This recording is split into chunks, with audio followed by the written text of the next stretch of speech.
Salve os irmãos com a paz do Senhor, amém? Começamos hoje um novo trimestre, é o quarto trimestre, e tem como tema o apóstolo Paulo, lições da vida e ministério do apóstolo dos gentios para a igreja de Cristo. A lição de hoje é a lição de número 1, o mundo do apóstolo Paulo. Como objetivo geral da lição, nós temos que saber como o mundo de hoje é uma porta aberta para o Evangelho. Como objetivos específicos, é apresentar o mundo de Paulo no Império Romano, discorrer sobre o mundo cultural de Paulo e descrever o mundo religioso de Paulo. Nós temos que entender que Paulo, ele já vinha sendo preparado, já desde a sua infância. Deus já tinha um propósito, um chamado para ele. Só estava capacitando ele a cada ano que passava, até o ponto que ele ficasse realmente preparado para essa grande missão. O PDF vai estar disponível para quem quiser acompanhar a lição. Deixa aí o seu like, inscreva-se, marca o sino, que quando houver algum tipo de conteúdo novo, será encaminhado para os irmãos automaticamente. Que Deus abençoe a nossa lição. Agora vamos fazer a leitura do texto áureo, que fica em Atos 9, versículo 15. Disse-lhe, porém, o Senhor: vai, porque este é para mim um vaso escolhido para levar o meu nome diante dos gentios e dos reis e dos filhos de Israel. Verdade prática. Segundo a sua soberana vontade, Deus usa as circunstâncias para fazer uma grande obra. Atos 26, de 1 a 7, será a nossa leitura bíblica em classe. Depois, Agripa disse a Paulo: permites-te que te defendas. Então Paulo, estendendo a mão em sua defesa, respondeu: tem-me por venturoso, ó rei Agripa, de que perante ti me haja hoje de defender de todas as coisas que sou acusado pelos judeus, mormente sabendo eu que tens conhecimento de todos os costumes e questões que há entre os judeus, pelo que te rogo que me ouças com paciência. A minha vida, pois, desde a mocidade, qual haja sido, desde o princípio, em Jerusalém, entre os da minha nação, todos os judeus a sabem, sabendo de mim desde o princípio, se os quiserem testificar, que conforme a mais severa seita da nossa religião, vivi, fariseu, e agora, pela esperança da promessa que por Deus foi feita a nossos pais, estou aqui e sou julgado, a qual as nossas 12 tribos esperam chegar, servindo a Deus continuamente, noite e dia, por esta esperança, ó rei Agripa, eu sou acusado pelos judeus, a qual as nossas 12 tribos esperam chegar, servindo a Deus continuamente, noite e dia, por esta esperança, ó rei Agripa, eu sou acusado pelos judeus. Iniciaremos a lição. Introdução. O assunto deste trimestre é a vida do apóstolo Paulo. Para compreender o melhor, veremos como era o mundo que o apóstolo atuava. Por isso, o texto áureo desta lição apresenta como Paulo foi vocacionado para levar o nome de Jesus diante dos gentios. Atos 9, 15. O apóstolo Paulo, ele recebeu a vocação diretamente de Cristo. Ele já vinha sendo preparado desde a sua infância, através de oportunidades que o Senhor dera a Paulo para se especializar em leis, em línguas e aprender com os melhores da época. A história conta que Gamaliel foi seu tutor e o seu pai também era alguém que se dedicava a estudar as leis, estudar as tradições, e acredito eu que tenha passado alguma coisa de bom para Paulo em relação àquilo que era necessário para que futuramente esse chamado pudesse acontecer. Paulo de Tarso também, chamado apóstolo São Paulo, apóstolo dos gentios. Ele nasceu em Tarso, na Cilícia, e morreu em Roma em 67 depois de Cristo. Foi um dos mais influentes escritores, teólogos e pregadores do cristianismo, cujas as obras compõem parte significativa do Novo Testamento. A influência que exerceu no pensamento cristão, chamada paulinismo, foi fundamental por causa do seu papel como preeminente apóstolo do cristianismo durante a propagação inicial do Evangelho pelo Império Romano. Conhecido também como Saulo, se dedicava à perseguição dos discípulos de Jesus na região de Jerusalém. De acordo com o relato na Bíblia, durante uma viagem entre Jerusalém e Damasco, numa missão para que, encontrando fiéis por lá, os levasse presos a Jerusalém. Saulo teve uma visão de Jesus envolto numa grande luz, ficou cego, mas teve a visão recuperada após 3 dias, por Ananias, que também o batizou. Começou então a pregar o cristianismo juntamente com Simão Pedro e Tiago, o justo. Ele foi um dos mais proeminentes líderes do nascente cristianismo. Era também cidadão romano, o que lhe conferia uma situação legal privilegiada.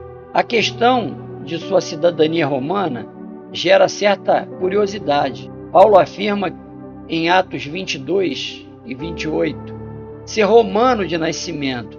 Tal declaração parece indicar que o apóstolo herdou essa posição de seu pai. Paulo, de perseguidor de cristão, passa a ser considerado aquele que mais sofreu e mais doou a sua vida e o seu tempo para propagar o Evangelho de Cristo a povos que tinham outros deuses como divindade. Foi um trabalho árduo, mas surtiu efeito em espalhar pelo mundo a palavra de Jesus Cristo.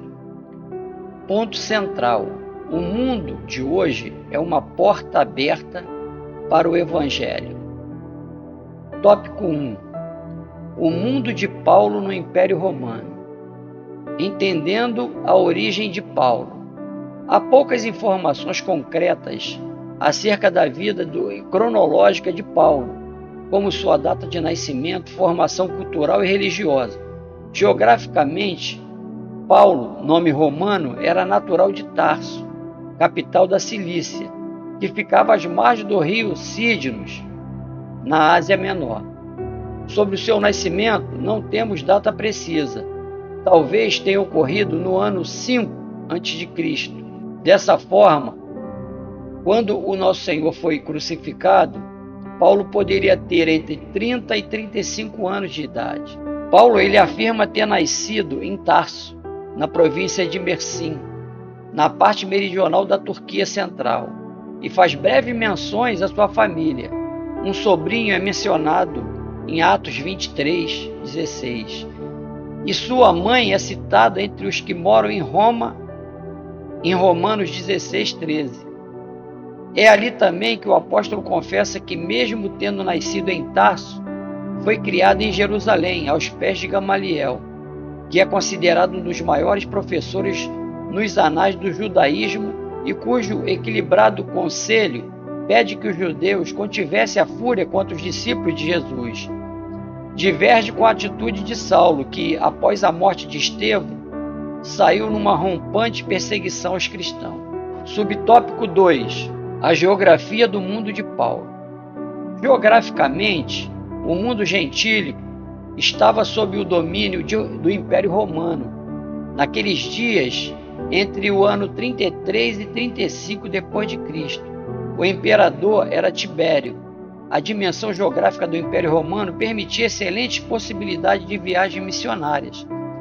Segundo o informe da história, a malha viária abrangia em torno de 300 mil quilômetros, sendo que 90 mil quilômetros apresentavam condições excelentes para viajar. As estradas do Império, bem como as vias a porta marítimas, foram de grande importância para a expansão da fé cristã. Meus irmãos, Roma, além de dominar quase o mundo todo na época, era construtor de estradas e rotas marítimas de comércio. A oportunidade perfeita para que o Evangelho de Cristo alcance lugares longínquos. E como se tratava de rota de comércio, alguns estrangeiros circulavam por essas vias, se tornando o principal ponto de conexão do Evangelho de Cristo com o mundo. Voltemos à lição. Pelo Espírito Santo, o apóstolo Paulo recebeu as oportunidades incríveis para a disseminação do Evangelho no Império. Ele usou todos os meios possíveis de transporte da época, inclusive navios pelas vias marítimas, nas quais sofreu naufrágios e enfermidades. Assim, a geografia do mundo paulino tem papel essencial para a plantação das primeiras igrejas. Por isso, devemos pensar nas oportunidades que Deus nos dá para a eficiência da evangelização urbana e do campo. Hoje, irmão, temos todos os recursos para evangelizarmos o mundo inteiro. E por que não o fazemos? Acredito que com o avanço da tecnologia, as pessoas ficam mais focadas em tanto entretenimento que pregar o Evangelho ficou em segundo ou em terceiro plano. Subtópico 3. Paulo, chamado para os gentios. Atos 9 mostra que a sua infinita sabedoria e presciência, Deus separou Paulo e chamou a partir de uma experiência espiritual impressionante, bem diferente dos demais apóstolos, para levar o nome de Jesus ao mundo gentílico. Atos 9:15. Ele soube que seu apostolado não se daria em Jerusalém, que já tinha Pedro e Tiago, o irmão do Senhor, e João, além de outros apóstolos que ainda não haviam se espalhado pelo mundo. Paulo, irmãos, ele foi chamado porque o Senhor sabia que ele seria um dos poucos que teria a condição de ser desconstruído, de largar as tradições judaicas e a lei mosaica e colocar as tradições do cristianismo e de Jesus Cristo no coração daqueles que ouvissem as suas pregações. Os outros apóstolos, eles estavam dedicados sim a levar o Evangelho de Cristo, só que eles ainda tinham no seu coração arraigado muito as tradições judaicas, e através dessas tradições houve muita discórdia e confusão entre eles, porque as tradições judaicas estavam muito encurtidas no seu cotidiano, na sua vida diária. Por isso, Atos 26 menciona o testemunho pessoal do apóstolo Paulo perante o rei Agripa. Mas levanta-te e põe-te sobre teus pés, porque te apareci por isto, para por ministro e testemunha dos gentios, a quem agora te envio. Atos 26, 16, 17. Enquanto os apóstolos de Cristo restringiam-se a anunciar Jesus aos judeus, o nosso Senhor convoca Paulo de maneira dramática para ser apóstolo entre os gentios. Romanos 1, versículo 1, e 1 Coríntios 1, versículo 1, e Efésios 1, versículo 1. Nosso Senhor continua a chamar pessoas para um ministério. Precisamos estar sensíveis à voz do Espírito Santo a nos chamar. Irmãos, o Senhor, em sua infinita sabedoria, Ele busca aqueles que se mostram opositores do cristianismo para que o mundo entendesse que este Evangelho de Cristo transforma os homens mais cruéis em pescadores de alma para o reino de Deus. É através destes que as suas sociedades, o povo tinha como exemplo a ser seguido, que o Senhor convertia, preparava e enviava para ser mais um pregador do Evangelho que liberta, que cura e que salva. Assim aconteceu com Saulo, assim aconteceu com Nabucodonosor, assim aconteceu com Naamã e muitos outros. Síntese do tópico 1. A Pax Romana. A geografia e os meios de transporte urbanos e do campo do Império Romano contribuíram para a propagação do Evangelho. Aqui, irmãos, eu abro um parêntese para te explicar o que significa Pax Romana. A Pax Romana é uma expressão latina para a paz romana. É o longo período de relativa paz gerada pelas armas e pelo autoritarismo experimentado pelo Império Romano, que iniciou-se quando Augusto, em 28 a.C., declarou o fim das guerras civis e durou até o ano da morte do imperador Marco Aurélio, em 180 d.C. Subsídio pedagógico.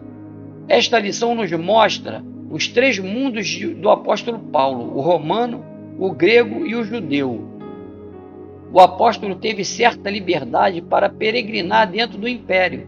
Ele também se comunicou na língua predominante da época, o grego koiné, bem como fez o uso da vasta literatura de seu tempo. Paulo também era judeu. A moral judaica estava presente em algumas partes do império por meio das sinagogas. A soma de tudo isso serviu ao Espírito Santo para que a vida do apóstolo fosse usada integralmente para a causa do Evangelho no mundo gentílico. Tópico 2. A língua mundial daqueles dias era o grego. Para o povo judeu, o hebraico e o aramaico eram língua nativa. Entretanto, apesar de a Palestina e todos os demais países do Médio Oriente estarem sob a autoridade do Império Romano, prevaleceu a língua do grego koiné, possibilitada pela infraestrutura de comunicação do Império. O koiné era uma língua popular muito difundida na época. O Novo Testamento foi escrito no grego koiné, e o apóstolo Paulo fala e escrevia fluentemente tanto em grego como hebraico e aramaico. Vejam, irmãos, a língua grega ela foi implantada pelo Terceiro Império, o Império do Alexandre o Grande, o império que dominava o mundo antes do Império Romano. Alexandre, após dominar uma nação, ele obrigava que todos ali falassem grego. E com isso, iniciou-se um movimento no mundo chamado helenista. Ou seja, o grego passou a ser um idioma conhecido mundialmente. Para Alexandre, ele estava fazendo algo que seria da sua vontade. O que o imperador Alexandre não sabia, que esta vontade do mundo todo falar grego vinha do próprio Deus, que estava preparando o mundo para entender melhor o Evangelho de Cristo, pois se existisse um único idioma, seria mais fácil pregar o Evangelho de Cristo. Alexandre, querendo inaugurar uma grande biblioteca em Alexandria, convocou 72 judeus para fazerem a tradução da Bíblia hebraica para o grego koiné, que é o grego popular. Assim, agora o mundo todo falando grego, uma biblioteca inaugurada em Alexandria com uma Bíblia traduzida para o grego. Ficaria mais fácil, anos depois, para Paulo de Tarso evangelizar o mundo. E essa Bíblia que foi feita em Alexandria, ela se chama Septuaginta. Septuaginta porque foram 72 judeus que traduziram ela do hebraico para o grego. Voltemos à lição. Utilizando o grego, Paulo teve uma formação básica em Tarso e, posteriormente, foi levado por seu pai, que era judeu e pertencia ao grupo dos fariseus em Jerusalém, para aprender em profundidade a Torá, aos pés do rabino Gamaliel. Aqui é possível refletir acerca do uso das principais línguas do mundo, inglês, francês, espanhol, mandarim, para a obra da evangelização. O evangelista, irmãos, ele tem que estar preparado e ele tem que procurar conhecer costumes, línguas e leis daquele país, daquela região que ele vai evangelizar, porque se não houver uma comunicação, como as pessoas poderão entender o Evangelho de Cristo, que liberta, que salva, que cura? Vai ser confuso para aqueles que estão nos ouvindo. Então, antes de querermos evangelizar povos, países que não são da nossa nacionalidade, nós temos que nos preparar, nos capacitar para que nós possamos sim fazer a divulgação do Evangelho, da paz, mas de uma forma em que não traga confusão para aqueles que estão nos ouvindo. E Paulo foi preparado desde a sua infância, por isso que teve tanto sucesso na sua evangelização do mundo. Subtópico 2. O mundo cultural do apóstolo Paulo. O Império Romano respeitava a diversidade religiosa desde que se respeitasse os seus deuses do Império. Em Roma havia os cultos a entidades gregas como Eleusis, Dionísio, Ate, que se integravam com divindades egípcias como Osíris, Ísis, Serafins, bem como as divindades orientais, Mitras e Asclépio, uma divindade de cura. Havia divindades da Ásia Menor sob domínio do Império em Éfeso, Colossos e Corinto, tais como Diana, Artemis e outros mais. Essa diversidade religiosa acabou facilitando a propagação do nome de Jesus, pregado pelos apóstolos. A realidade atual das diversidades culturais e religiosas pode abrir caminho para que, de maneira inteligente, evangelizemos o mundo, nos termos do apóstolo Paulo, no Areópago de Atenas. O mundo estava aberto a todas as divindades. Assim, ficou mais fácil apresentar Jesus como Deus Supremo, Criador dos céus e da terra. As pessoas estavam tão inclinadas à idolatria que todos os deuses que aparecia eles cultuavam. Paulo, numa de suas pregações, viu um altar vazio, sem nenhuma estátua, e com o seguinte dizer: ao Deus desconhecido, porque eles tinham receio de cultuar tantos deuses e esquecer de algum. Então eles deixaram um altar vazio e o colocaram lá, ao Deus desconhecido. Então o Deus que aparecesse encaixava-se naquele altar. E Paulo, inteligentemente, é guiado pelo Espírito Santo de Deus e usou aquele altar para encaixar Jesus Cristo como aquele que foi crucificado e ao terceiro dia ressuscitou, tomando a chave da morte, sendo ele o primogênito da ressurreição. Evangelizar, irmãos, requer estratégia, inteligência e dedicação. Subtópico 3. A influência da filosofia grega. Nesse mundo religioso havia influência filosófica grega. Essencialmente, o Império Romano era politizado e Paulo referiu-se a isso em 1 Coríntios 8,5.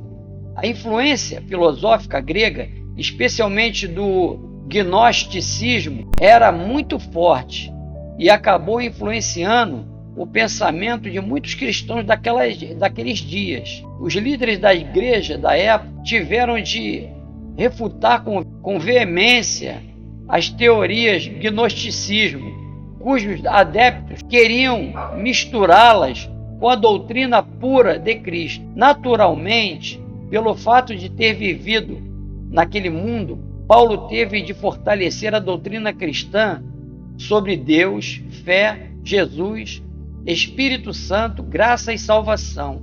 O apóstolo, indiscutivelmente, se tornou o grande defensor do Evangelho de Cristo. Como proclamadores do Evangelho, devemos pensar em estratégias a fim de que nossos jovens e adolescentes, bem como a maturidade cristã, possam expressar a razão da fé com mansidão e temor diante dos não cristãos, diante dos não crentes. 1 Pedro 3,15. Síntese do tópico 2. O grego koiné era a principal língua do tempo do apóstolo. E como mola propulsora da cultura grega, ela contribuiu para a propagação da mensagem escrita do Evangelho. Como eu já tinha comentado para os irmãos, o Terceiro Império, o Império de Alexandre o Grande, foi fundamental para que o Evangelho de Cristo fosse propagado. Apesar de que todos os impérios eles foram importantes. O primeiro império, Nabucodonosor, o segundo império, os medos e os persas, o terceiro império, Alexandre o Grande, e o quarto império, Roma, porque isso já estava profetizado, isso já estava revelado através do livro de Daniel, que esses impérios eles apareceriam para ajudar na propagação do Evangelho. Eles viriam para ajudar a propagar a palavra de Deus aqui na terra. Subsídio, pensamento cristão. À medida que o cristianismo se expandia no mundo romano, a igreja primitiva enfrentava muitas questões e desafios novos. Os pais escreveram e ensinaram individualmente e em reuniões de concílios. No esforço de responder a essas questões, muitas de suas soluções ainda formam um fundamento essencial para a reflexão teológica, a organização da igreja e a vida cristã. Entre as contribuições da igreja primitiva para a formação de um cosmovisão cristão, 4 áreas foram particularmente importantes. A primeira, autodefinição, quer dizer, a compreensão do que significa ser cristão em referência ao judaísmo. Segundo, a relação do cristianismo com a cultura não cristã grega, segundo reflexões feitas pelos apologistas ou defensores da fé. Terceiro, a visão cristã de Deus e de Jesus Cristo nos primeiros concílios ecumênicos. E, por fim, a quarta, a relação do cristianismo com o governo. Conheça mais. O Evangelho no mundo gentílico. O Evangelho já havia sido pregado em Jerusalém, Judéia e Samaria. Desarraigado pela mão feroz de Saulo, o perseguidor estabeleceu-se na grande cidade de Antioquia. O propósito do Evangelho era ser transplantado. Antioquia, que veio a ser um centro missionário, foi o ponto de partida para Paulo. Irmãos, Antioquia tinha, nesta época, uma população de 500 mil de habitantes, sendo a maior área de gentios aglomerados num só lugar, e sendo uma cidade com acesso por terra e mar, sendo um grande centro comercial, onde viam pessoas de todo o mundo, ficava cercada de muitas cidades que no futuro serviram para o apóstolo Paulo fazer as suas 3 viagens missionárias. Então o local era um grande centro comercial. O local era munido de tudo que era necessário para que a evangelização se propagasse dali para o mundo, porque estrangeiros vinham de outros países para aquele porto para fazer transações comerciais. E ali ouviam a palavra de Deus e a levavam para os seus países. E com isso, antes que Paulo mesmo pudesse sair dali do local de Antioquia, ele já estava enviando o evangelho para o mundo. Tópico 3. O mundo religioso de Paulo. Paulo se identifica como judeu. Em Atos 22:3, Paulo declara sua defesa em Jerusalém diante dos judeus que se opunham à sua mensagem, tratando-o como traidor da fé judaica. Eu sou judeu, nascido em Tarso da Cilícia. Ele falava em hebraico para aquela plateia, quando todos esperavam que falasse apenas em grego. O apóstolo tinha o sangue dos pais judeus.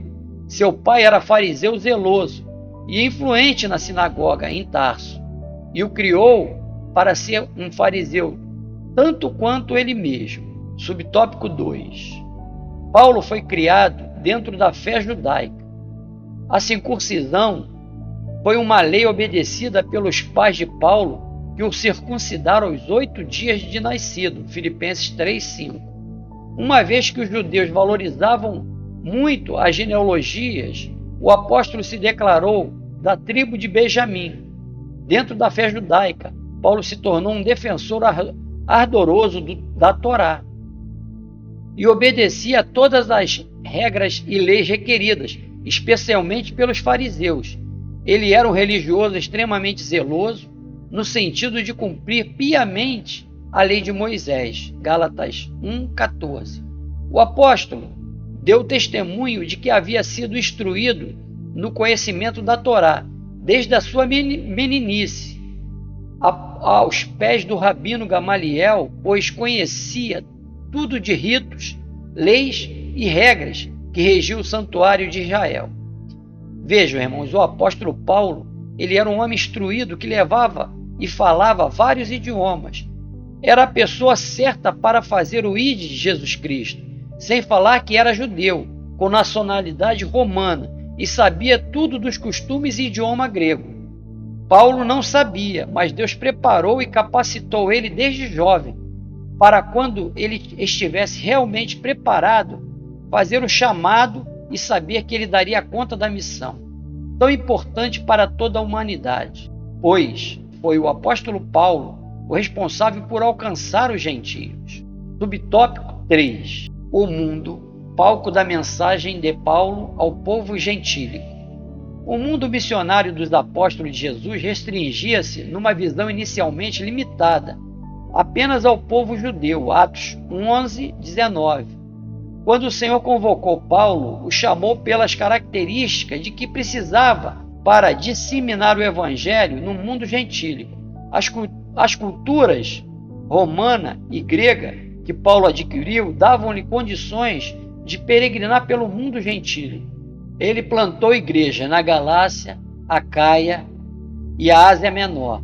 O apóstolo não se importava com o status social, pois tinha bagagem cultural para entrar nos palácios, nos sinédrios judeus, nas praças do Aerópago, em Atenas. Portanto, o mundo dos gentios foi palco que o Espírito Santo montou para que Paulo pregasse o nome de Jesus e estabelecesse novas igrejas por onde passasse. O mundo de hoje é esse mesmo, palco que o Espírito Santo preparou para que preguemos o Evangelho com a graça de Deus. Síntese do tópico 3. O apóstolo Paulo se identifica como judeu, pois ele foi criado dentro da fé judaica. Subsídio, pensamento cristão. Desde o princípio, a igreja recém-nascida achou-se num mundo multicultural. Seu contexto imediato e seus primeiros membros eram quase exclusivamente judeus.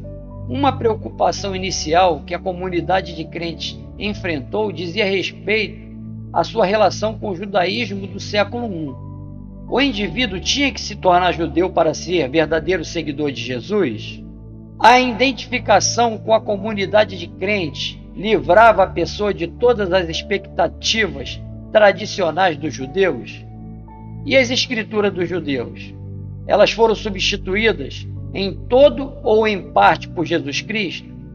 Estas preocupações estavam em primeiro lugar na mente dos autores neotestamentários, especialmente de Paulo. Como apóstolo aos gentios, Paulo estava particularmente preocupado que fossem permitidos tanto a grego, aos bárbaros ou não gregos, aos judeus e aos gentios terem uma posição igual na comunidade de fé. Gálatas 3:28, Colossenses 3:11. Conclusão. A cultura que Paulo adquiriu ao longo da vida tornou-se capaz de enfrentar os oponentes do evangelho com ousadia e ciência. Diante de reis, governadores, tribunos e autoridades religiosas, o apóstolo era excelente orador e arguto no conhecimento de várias ciências. Paulo tinha uma personalidade forte e dinâmica, orientada por convicções profundas, e perseguia seus objetivos com desvelo e grande envolvimento emocional. O mundo dos apóstolos foi o que Deus lhe abriu para que comunicasse o Evangelho de Cristo. Vemos então, irmãos, que não é só ter vontade de evangelizar, mas sim nos prepararmos. O missionário, ele tem que fazer com que alguns povos que tenham línguas diferentes às nossas possam nos ouvir e nos entender. Hoje nós temos até a tecnologia, né, a nosso favor, e você fala para o teu celular uma frase e ele traduz de imediato, inclusive até com voz. Então, hoje em dia nós recebemos muito mais material para que nós possamos levar a palavra de Cristo ao mundo e fazer discípulos em todas as partes do planeta. Precisamos acelerar essa pregação, precisamos acelerar que cada ser humano conheça essa palavra que salva, que liberta, que cura, porque só assim o nosso Senhor Jesus Cristo voltará para nos buscar. Então precisamos cada um de nós fazer a nossa parte, fazer aquilo que é necessário para que aceleremos a volta de Cristo. Que o Senhor possa ter abençoado a nossa lição e que o Senhor possa te abençoar e te guardar todo este dia. E que possamos ficar com a nossa graça e com a nossa paz. A paz do Senhor.